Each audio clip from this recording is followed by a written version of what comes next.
নবমীতে ডেবরা বাজারে ডক্টর শ্যামাপ্রসাদ মুখার্জি সর্বজনীন দুর্গোৎসব কমিটির দুর্গা মণ্ডপে বিরোধী দলনেতা শুভেন্দু অধিকারী করলেন সন্ধ্যারতি।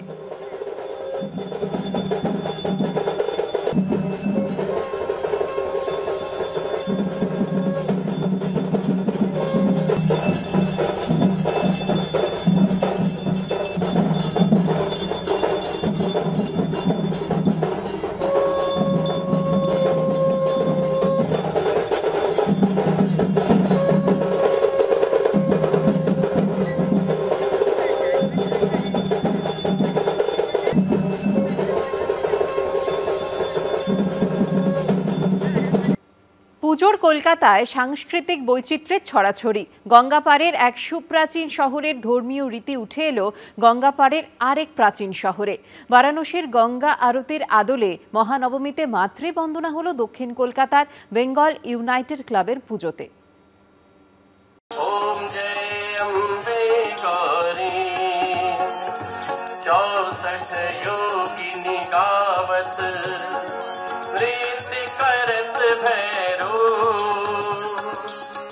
কলকাতার পুজো মণ্ডপে বারাণসীর ঘাটের মেজাজ। দশাশ্বমেধ ঘাটে গঙ্গা আরতির আদলে মহানবমীতে মহামায়ার আরতি হল দক্ষিণ কলকাতার বেঙ্গল ইউনাইটেড ক্লাবের পুজোয়। কবির রোডের পুজো মণ্ডপেই তখন যেন উঠে এলো এক টুকরো বারাণসী।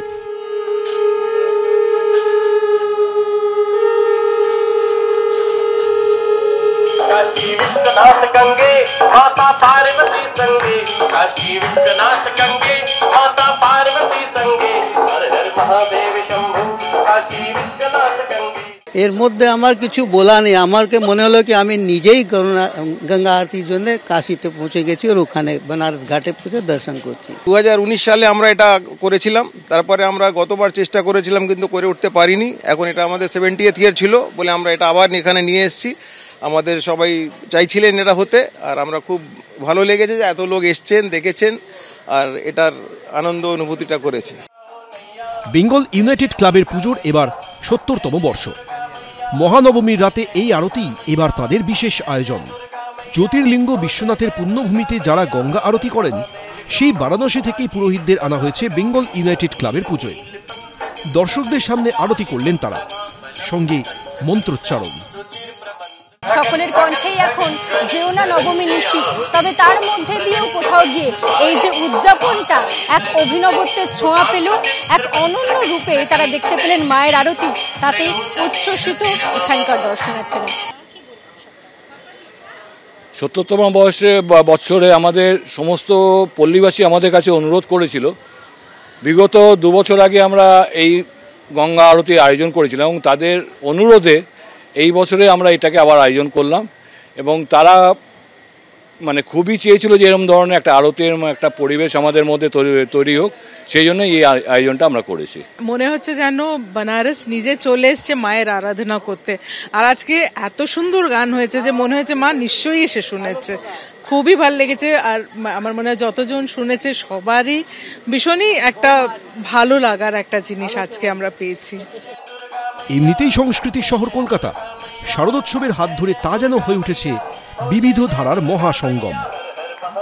ঐশী মুখোপাধ্যায় রিপোর্ট, এবিপি আনন্দ, কলকাতা। তিথি নিয়ম মেনে পুজো, সঙ্গে যজ্ঞ, মায়ের আরতি। পরিবারের সদস্যদের নিয়ে ধুমধাম করে পুজো হচ্ছে সল্টলেকের এফটি ব্লকের দেববাড়িতে। যজ্ঞ, মন্ত্রোচ্চারণ,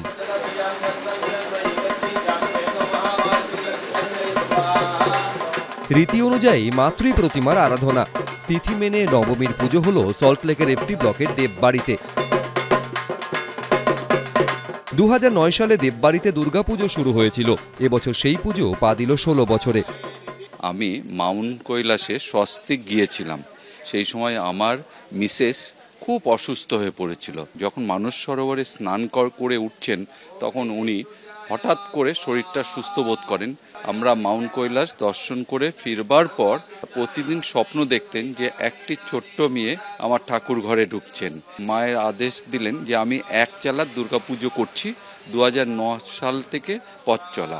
আমার পুরো পরিবার ওয়েট করে থাকে, কারণ আমার যেহেতু বংশটা বড়, সবাই ওয়েট করে থাকে যে কবে দুর্গাপূজাটা হবে আর কবে সবাই আবার একসাথে মিট করব। সারাটা বছর মিট হয় না কোনো অকেশন ছাড়া, দুর্গাপূজাটা সব মিট হয়, সেজন্য এই একটা দিনের জন্য পুরো ফ্যামিলি আমরা ওয়েট করে থাকি। সব মিলিয়ে পরিবারের সদস্যদের নিয়ে ধুমধাম করে পুজো হচ্ছে সল্টলেকের এফডি ব্লকের দেববাড়িতে। পার্থপ্রতিম ঘোষ, এবিপি আনন্দ, কলকাতা। জলপাইগুড়ির মালবাজারে ফের হড়পা বান। বিসর্জনের ঘাটে নিরাপত্তার বন্দোবস্ত করার সময় অল্পের জন্য রক্ষা পান অস্থায়ী পুরকর্মীরা। মালবাজারের ওদলাবাড়িতে প্রবল বৃষ্টিতে ভেঙে পড়ে মণ্ডপের তোরণ। অন্যদিকে রায়গঞ্জে প্রবল বৃষ্টিতে প্রতিমা ক্ষতিগ্রস্ত হয়। কোচবিহারের রাস্তার ওপর ভেঙে পড়ে আলোর তোরণ।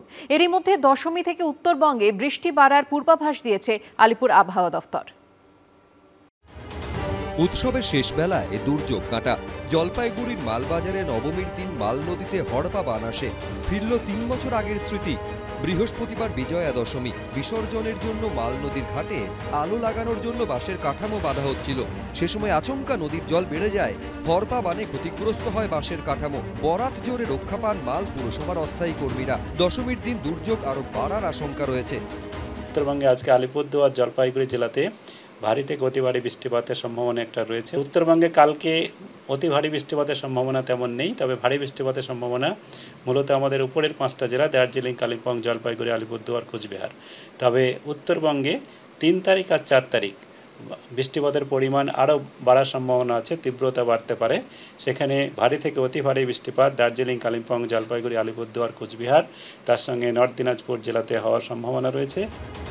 এই পরিস্থিতিতে বিসর্জন পিছিয়ে দেওয়ার ভাবনা রয়েছে প্রশাসনের। ওয়েদার ঠিক হয়ে গেছে, জলস্তর নেমে গেছে, যদি করা সম্ভব হয় তাহলে আমরা আগামীকালকেই জলস্তর যদি থাকে তাহলে পরে সম্ভাবনাটা মনে হয়, কারণ এই রিস্ক নিয়ে বিসর্জন করাটা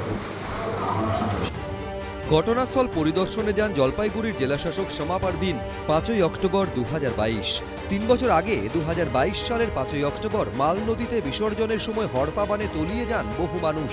মৃত্যু হয় 8 জনের। নবমী সকাল থেকে উত্তরবঙ্গের কয়েকটি জেলায় মুষলধারে বৃষ্টি শুরু হয়। মালবাজারের ওদলাবাড়িতে ঝড়ের দাপটে ভেঙে পড়ে বিধানপল্লী সর্বজনীনের মণ্ডপের তোরণ। বৃষ্টির সাথে সাথে প্রথমে ঝড় হয়েছে, ঝড়ের কারণেই গেটটা ভেঙে গেছে পুরোপুরিভাবে। খুব দুঃখজনক ঘটনা, খারাপ লাগছে প্রচুর। উত্তর দিনাজপুরের রায়গঞ্জে অষ্টমীর রাতে শুরু হয় তুমুল বৃষ্টি। বৃষ্টির জলে গলে যায় রায়গঞ্জের পূর্বাশা পাড়া সর্বজনীনের মৃন্ময়ী মূর্তি। নবমীর সকালে নতুন প্রতিমা এনে পুজো করা হয়। আমাদের যে শোয়ের ঠাকুরটা ছিল সেটা আমাদের ক্ষতিগ্রস্ত হয়েছিল, সেজন্য আমরা তার বদলে আমরা নতুন মূর্তি আনতে পেরেছি এবং সুন্দরভাবে আপনারা দেখতে পাচ্ছেন পূজা সংগঠিত। কোচবিহারেও নবমীর সকাল থেকে প্রবল বৃষ্টি শুরু হয়, সঙ্গে ঝোড়ো হাওয়া। কোচবিহার শহর লাগোয়া বিনাপানি ক্লাবের আলোর গেট ভেঙে পড়ে। শিলিগুড়ি রোডে যান চলাচল বন্ধ হয়ে যায়। রাস্তা ফাঁকা থাকায় অল্পের জন্য বড়সড় বিপদ এড়ানো যায়। নবমীর সকালে দার্জিলিং, আলিপুরদুয়ারেও মুষলধারে বৃষ্টি শুরু হয়। ভারী বৃষ্টি হয়েছে পূর্ব মেদিনীপুর ও পশ্চিম বর্ধমানেও। রাজা চট্টোপাধ্যায়, শুভেন্দু ভট্টাচার্য, সুদীপ চক্রবর্তী, এবিপি আনন্দ।